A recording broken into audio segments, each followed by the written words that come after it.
On About Books, we delve into the latest news about the publishing industry with interesting insider interviews with publishing industry experts. We'll also give you updates on current nonfiction authors and books, the latest book reviews, and we'll talk about the current nonfiction books featured on C-SPAN's BookTV. And welcome to About Books. This is BookTV's program and podcast, which looks at the business of publishing. This week, we'll dive into the world of university presses. John Sherer is the director of the University of North Carolina Press. He'll be our guest. UNC Press is celebrating its 100th anniversary. But first, some news from the publishing world. Well, the publisher Simon & Schuster is currently in the midst of an unusual free book giveaway. It's an effort to help bridge the growing divides facing America today. The book publisher is giving away the digital audiobook and ebook editions of Amanda Ripley's book, High Conflict, Why We Get Trapped and How We Get Out, and Anna Sale's Let's Talk About the Hard Things, the life-changing conversations that connect us. In discussing this giveaway, Simon & Schuster CEO Jonathan Karp said, quote, "Perhaps if we all get a little bit better at having those difficult conversations, we'll begin to find more common ground." He added that the Supreme Court decision on Roe v. Wade, along with debates on guns, the 2020 election, January 6th, climate change, and immigration were on his mind as well in coming up with the idea of the giveaway. And speaking of Simon & Schuster, the company is nearing a key trial date in its proposed merger with publishing giant Penguin Random House. It was in 2020 that the Paramount Global Company, which is the parent of Simon & Schuster, agreed to sell it to Penguin Random House. $2 billion was the sale price, and now that sale was challenged by the Justice Department, who sought to block the deal over antitrust concerns. Now the trial starts August 1st in the U.S. District Court for the District of Columbia. And now we're going to turn our attention to a very specialized kind of press, and this is the university presses. John Sherer is the director of UNC Press. Mr. Sherer, what does a university press do or an academic press do? Well, there's probably 150, 160 different members of the Association of University Presses, and they all do slightly different things. But in general, the things that we have in common is we are based usually at a university or an institution of higher learning. We're doing a type of publication that the commercial marketplace just doesn't support, usually an academically focused issue or topic. We call these monographs, these specialized humanities volumes. And then we do peer review, which is a rigorous external review of every manuscript and every journal that we publish. And having worked in both trade and university press publishing, I will say there's not a return on investment in peer review, which is one of the reasons that the commercial marketplace doesn't support it. But it enhances books. It helps keeps us out of trouble. It helps us stop publishing people who just want to pump their fist and make points and actually focus on the research and the argument at hand. Well, you spent several years with Basic Books, which is part of the Hachette Group, very large publisher. Why did you transition to university presses? You know, Basic is where a lot of university press authors went when they wanted to move the decimal point sometimes on the financial arrangement that they had with a publisher. And so it was not a big jump to go from Basic to UNC. I'm a UNC grad, so I had actually worked briefly at the press after I graduated in the late 80s. So I was familiar with it, and it was just a unique opportunity to kind of go back to my own roots, but also to focus on trade publishing. I always describe as a kind of a conveyor belt. There's just always a new, big, important book that you have to focus on. And some of the things that we're looking at UNC Press are thinking about doing publishing in different ways and trying to change the way publishing happens and thinking about publishing in the 21st century as opposed to a kind of legacy process of publishing. So it's an exciting place to be, actually. Mr. Sherer, what's the connection of UNC Press to the University of North Carolina? Yeah, it's a good question. So we reside on the UNC Chapel Hill campus, which is kind of the flagship institution of UNC. But we're actually an affiliate of the UNC, the statewide system, which has 17 campuses going all the way from Western Carolina, which is almost in Tennessee, to Elizabeth City State, which is almost in Norfolk, Virginia. And so we actually have an affiliation throughout the UNC system, which we are really proud of and is part of the areas of innovation because we want to have an understanding for what the various campuses throughout UNC want. And they want everything from open textbooks to humanities readers to new journals. And so it's really expanding the horizons of what we're doing as a publisher. But you're an arm of the university. Yeah, well, we are a separate 501c3 nonprofit, but we report structurally into it. We're odd. We are unusual. We were founded 100 years ago by faculty members of UNC Chapel Hill, but always as a separate institution. And I think the idea there was to make sure there wasn't too much pressure from the campus to publish what they wanted us to publish. So there's always been, friction is probably too strong a word, but there was a deliberate intent to make sure that we weren't just sort of this reflexive publication arm of the campus. Can readers find UNC published books in their local bookstores or on Amazon? Yeah, well, they can find everything on Amazon, which is one of the great things about Amazon. I would say we publish about 110 books a year, and about 20 of those we expect to be in bookstores. They're meant for a general audience. Especially, we publish a lot of books about the state of North Carolina and about the South writ large, and so we want all those books to all be there. We actually have some stores in North Carolina that are great. They actually have UNC Press sections, which is funny because nobody walks into a bookstore, looking for something new by Simon & Schuster, right? They want books by individual authors. But I think a lot of our stores have that sense of community that we do as well, that they want to support the publisher. So how are you different than, say, Harvard Press or Yale Press? Yeah, in some ways we're very similar. In fact, the functions that we do are just like we did at Basic. So we acquire books, we edit them, we design them, we manufacture them, we market them.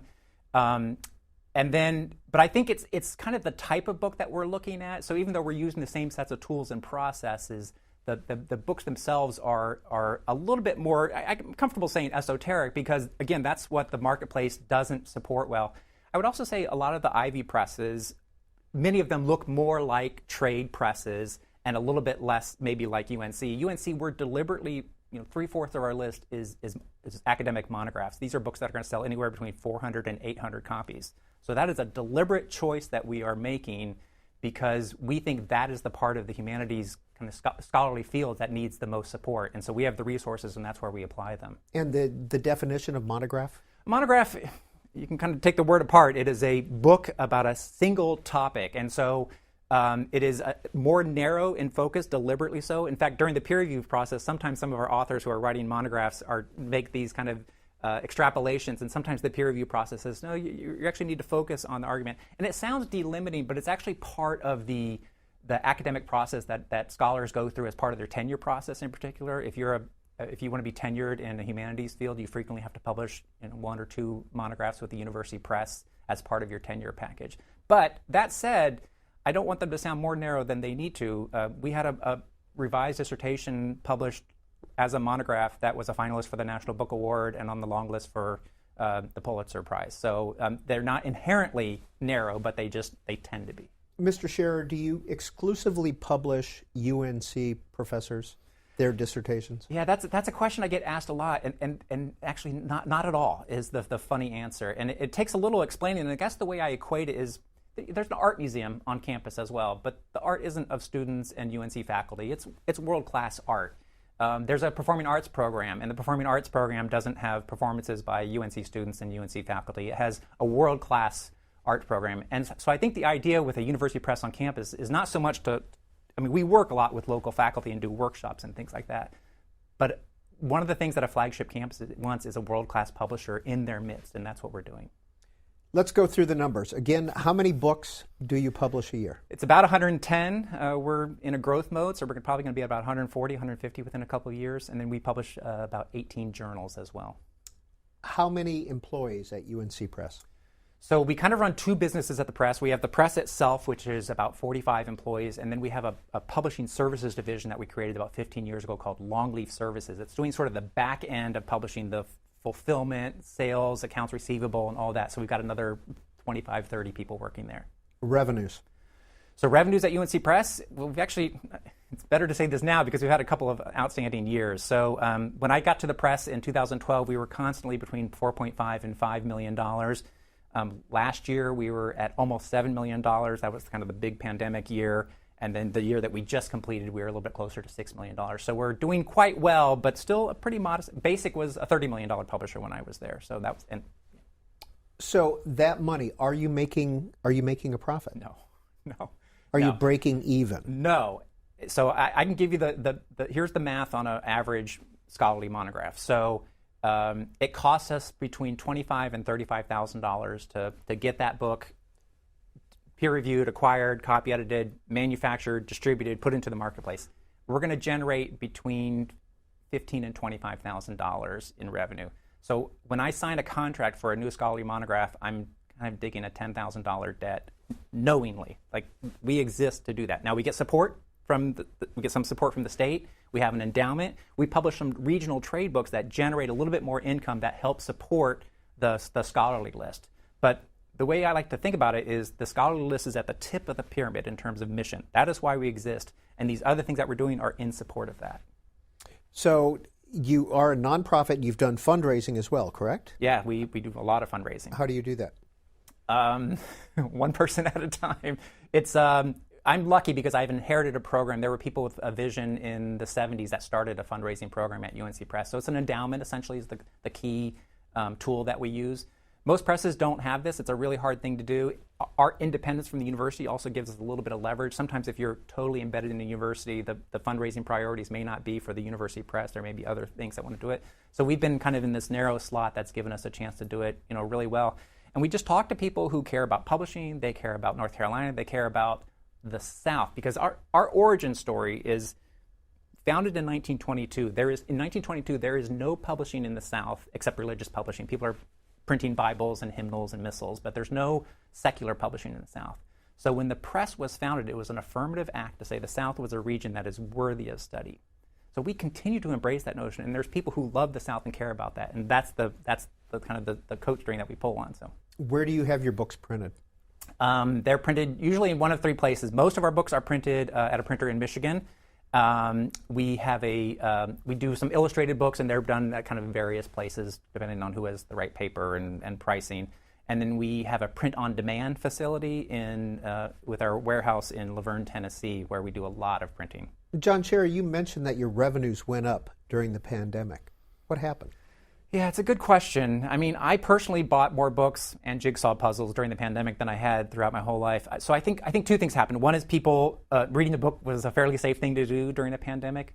And then the press also has a long history of publishing books about race and social justice. And so when the country was kind of on fire a little bit in the summer of 2020, a lot of the books that we had published that used to sell just a couple hundred copies a year started selling a couple of thousand copies a year.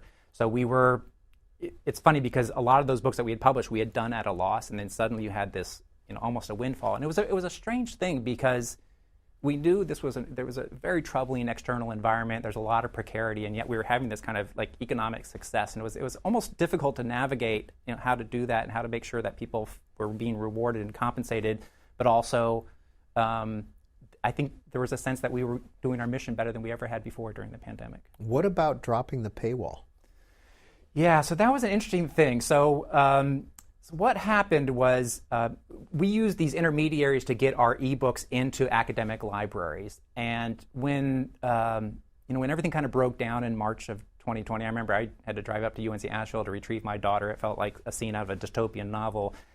These aggregators, they came to us and they said, people are disconnected from their books. They either left their physical books on shelves, or the IP address that they used to access the digital collection all broke down. And they basically said to us, hey, people have already bought these books and you need to give them access to it. Well, I said we had a good year, but in March and April, our sales hit a brick wall. Like, we thought we were just going to get locked up for a long time. And so on the one hand, we were confronted with this kind of short-term economic challenge. And on the other hand, we've got these people coming to us saying, hey, you should open up all your books. And I came to the conclusion that, in a time of crisis is when you really have to kind of show your stripes of who you are as a mission-oriented organization. And so we said, let's do it. We'll open up the paywalls, make everything accessible, all of our scholarly books accessible. And then a really fascinating thing happened, which is, first of all, the usage went through the roof. So they had to, the people who aggregate these editions had to redraw their charts to make a bigger y-axis so that they could show the exponential increase in use, which is great because there is this kind of declension narrative about monographs being less and less relevant, and it turns out that it might be the business model that is the problem and not the monographs themselves. So we saw the usage. And then at the same time, print sales went up. And there's an argument that we're trying to test, which is if you actually let people read digital editions, particularly of scholarly books, that they're likely to engage digitally, but they may pivot to print. And so we look a little bit different than a lot of other media industries where digital is kind of both the discovery device and the usage. What we're seeing is that for specialized texts, people discover digitally, but they frequently want print. And it doesn't seem to be a generational thing. There's a lot of evidence that school kids want print textbooks as long as they're affordable. So it was an experiment that we never could have constructed ourselves in normal times, but I think we learned a valuable lesson that we can afford to disseminate our scholarship more broadly than ever by reducing the friction and the paywalls in the digital editions while having a stable business on top of it. And now we can show usage in a way, we can show global usage in a way that was inconceivable in a print-based marketplace where we really struggle to ship books into areas of the world where we've historically not disseminated scholarship particularly well. Now, as the country is opening up, is that paywall still down? So we put the paywalls back up because we weren't quite ready to go there, but we are using what we learned from that, and we're participating in a study that the NEH has funded to systematically look at what happens to print sales of monographs where the digital edition is free, because we want to understand what happens. Do sales go down? Are they the same? Or do they potentially go up because people have discovered them and found them in a way that they wouldn't in the first place? Once we have a better understanding of that, then we will look at trying to do it a little bit more systematically. The way I like to think about it is we need to kind of get off this cost recovery model of publishing where we want to fund ourselves by selling things and have people think of it as publishing as a service, so that we fund the creation of this scholarship and the dissemination of it. And sure, we can do some cost recovery and make most of our costs covered, but if you think of publishing as a service, then we're in the business of pushing it out as broadly as possible and having that type of impact. John Sherer, I'm assuming that your marketing budget is smaller than it was at Basic. It is smaller than it was at Basic, although I think as a percentage maybe it isn't. And it is actually my biggest budget line item at UNC Press. So this is another myth that a lot of people think, that university presses don't market their books. But I actually got as many employees in marketing as any other department, and they spend a lot of money and they work really hard. And it's partly because when you market a book, you might sell it, and that helps keep the finances intact. But again, we're in the mission of dissemination. And so sometimes we do things in marketing which doesn't necessarily return an investment where it generates a sale, but it gets a book out there, gets something talked about. And so marketing is a huge, huge part of what we're doing. Well, you talked to us a little bit about some of the monographs or very academic dissertations that you publish, but there are some books that make money for UNC Press, and I want to point out one of them, which is Mama Dip's Kitchen. Yeah. What is Mama Dip's Kitchen? So there was this woman named Mildred Council who is an African-American. She grew up rural, impoverished, and she moved to Chapel Hill, and she was a chef in a kitchen, and then she eventually opened her own restaurant I believe in the late 1980s. In Chapel Hill. In Chapel Hill, and it was one of the first soul food restaurants in a place like Chapel Hill. And so in the late 90s, one of our editors approached her and said, you need to do a cookbook. And I'll tell you, I think at the time it wasn't perceived as a particularly commercial enterprise. It was still, the restaurant had a reputation, but it wasn't sort of globally known. And in fact, I think some people questioned, why is a university press publishing a soul food cookbook, or any cookbook? And I'll tell you, the argument is we've always been looking to do a type of publishing that, again, the commercial marketplace doesn't represent. And at that time, soul food wasn't a type of food where people made cookbooks. It was not perceived as something that was worthy of cookbooks. And so we engaged at this because we thought, hey, this is an important part of the South, is soul food, and it needs to be documented just in the way that other things get documented. We got lucky, and she got onto QVC. And so it turns out that's all you have to do in marketing is get your author on QVC, and everything kind of goes from there. So it's our best-selling book in our history because of that.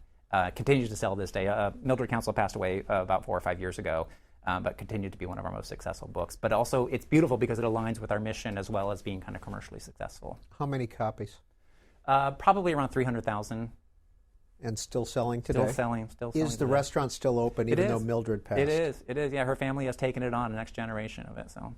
Well, I also read in Publishers Weekly that the best-selling book that UNC Press had during the pandemic was a field guide to mushrooms of the Carolinas. Where are we going here? Yeah, so we've historically published lots of regional books, reference books, and I have to tell you, when we signed this book up, it felt like something sort of esoteric to me as well. It's 400 pages. Did you hesitate before signing a field guide to mushrooms? We didn't hesitate because we liked doing books like this, but we didn't see it as something that was going to earn us any money. It was kind of a kind of out of mission, and 650 species documented. But we published it right at the beginning of the pandemic, and it turns out I think a lot of people went out and did mushroom foraging during the pandemic, and so it's been a big success for us. Now, when an author gets successful, such as Imani Perry, you published May We Forever Stand. She's a professor at Princeton. When she gets successful, does she leave the university press and go to a commercial press? Well, Imani's so prolific that I think she's worked with a number of presses, and I think the way someone like her thinks about it is that there's a type of book that a university press might be a little bit more careful and deliberate in publishing, and then there's a type of book like South to America, which probably needs the full muscle of a big trade house. And so I would call her, she's sort of like a portfolio author. She writes different types of books for almost for different audiences, and maybe Forever Stand is for a general audience, but it's a much more narrow book than her kind of broad book about the South.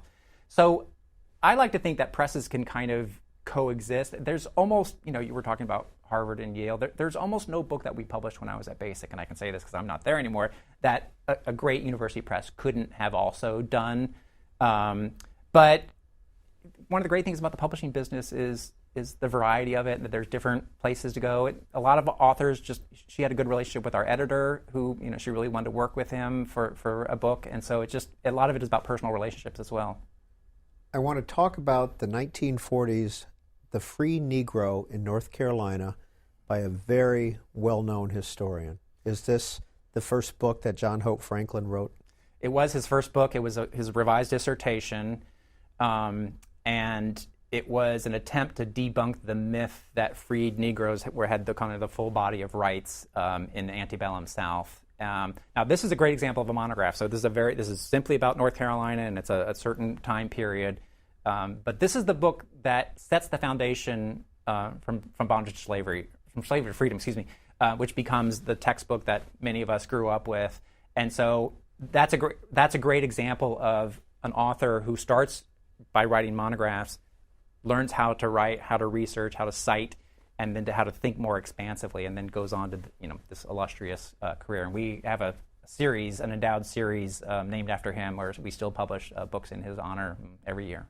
What's another book that surprised you that you've published? Either good surprise or bad surprise. Yeah, I only talk about good surprises. There was Free Negro in North Carolina was 1943.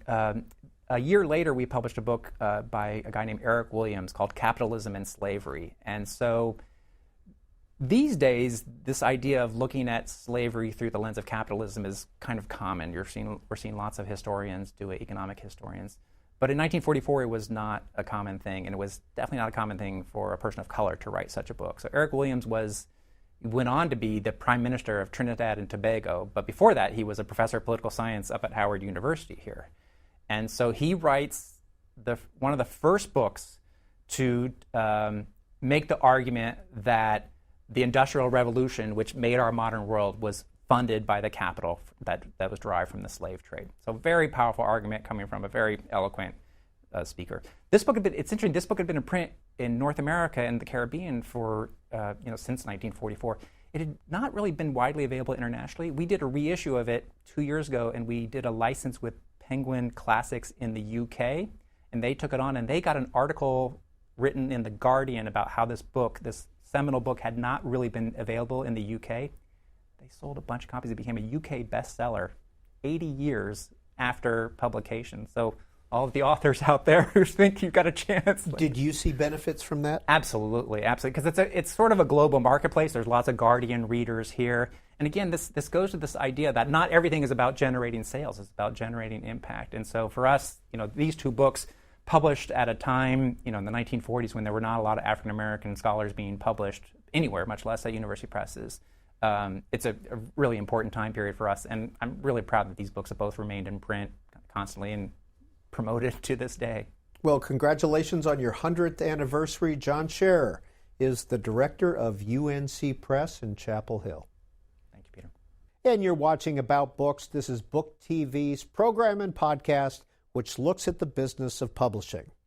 Well, each week, dozens of books get reviewed in national and local publications. Here are some of the new books recently reviewed. In her political column in the Washington Times, Jennifer Harper says that former George W. Bush Press Secretary Ari Fleischer's new book about the media, Suppression, Deception, Snobbery, and Bias, articulates how many people feel about the news media. Team America by Robert O'Connell is reviewed in the Wall Street Journal. It's about 4 heroes of American military history, Generals Eisenhower, Patton, MacArthur, and Marshall. Reviewer Jonathan Jordan says that the book is a, quote, delicious blend of insight, wit, and history, and a punch-packed introduction to 4 great military minds. Some other recently published books include Republican Congresswoman of Colorado Lauren Boebert's autobiography, My American Life. Speaker Newt Gingrich has authored another book entitled Defeating Big Government Socialism. The former Speaker of the House has had at least 14 New York Times bestsellers. And finally, New York Times Magazine writer Mark Leibovich released Thank You for Your Servitude, Donald Trump's Washington and the Price of Submission. Well, another book that was just published is former NASA Deputy Director Lori Garver's reflections on her career and efforts to make space more accessible. The book is titled Escaping Gravity, My Quest to Transform NASA and Launch a New Space Age. Ms. Garver recently sat down with Washington Post space reporter Christian Davenport to talk about the book. This is part of BookTV's Afterwards program. Here's a portion. We know that we went to the moon to beat the Russians, and because of that, we established a crash program. So we set things up in a race type of format. And that meant we were pouring money in to do things one time, and that didn't build a sustainable program. Not a fault of NASA's, because they were asked to win the race, and they achieved that amazing accomplishment. But it did not create an environment where you could do things in a way that left a more sustainable, less costly program. And in fact, it gave us the reverse incentives. Companies and Congress, who had developed capabilities, people in their districts, infrastructure, needed to or were incentivized to use those very facilities, which were much overbuilt for the mission of the shuttle, which was to reduce the cost of space transportation. NASA wanted to employ their contractors. They wanted to employ the people who worked in these institutions, and just kept going. That made the future programs expensive by design. And a reminder that Afterwards airs every Sunday night on BookTV at 10 p.m. Well, coming up in August on C-SPAN's monthly deep dive author interview program, In Depth, it's talk show host and columnist Larry Elder. Now, Mr. Elder ran and lost for governor in 2021 in California. He's the author of several books, including 10 Things You Can't Say in America and What's Race Got to Do with It. Now, Mr. Elder will be taking your phone calls on Sunday, August 7th. Well, thanks for joining us on About Books, a podcast and program produced by C-SPAN's BookTV. You can listen to it and the entire library of C-SPAN podcasts on the C-SPAN Now app or wherever you get your podcasts.